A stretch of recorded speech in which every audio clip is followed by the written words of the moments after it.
θέλει, δηλαδή το κορμί για την υγεία, το να δεικνύει και όλα αυτά. Αλλά ο τρόπος με τον οποίο τα λέει θα σαπωθεί. Και αυτό είναι μια πραγματικότητα. Δηλαδή, κάθομαι εγώ τώρα 16 χρονών 2010 και ακούω έναν κύριο που πει ταραραν.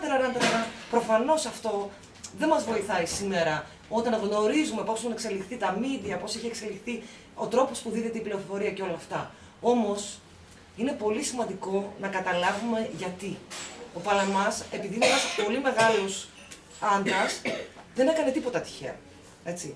Ο λόγος ο οποίος έχει αυτό το σόφ και αυτή τη ρητορία είναι γιατί πιστεύει, γι' αυτόν η ποίηση είναι χορός, το κείμενο δηλαδή είναι χορός ποίηση τραγούδι.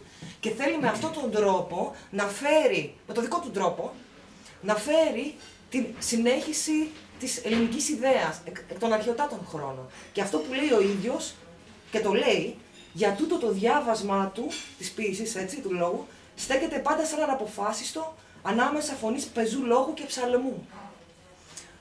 Ο Παλαμάς δίδει μια ασματική λειτουργία στην ποίηση. Κάτι για το οποίο έχουν μιλήσει και οι επόμενοι ποιητές και οι μοντέρνοι ποιητές. Απλά με άλλο τρόπο. Ακούστε λιγάκι ένα ποίημα του Παλαμά, είναι ο Ορφικός Τρίνος, από κάποιον του θεάτρου.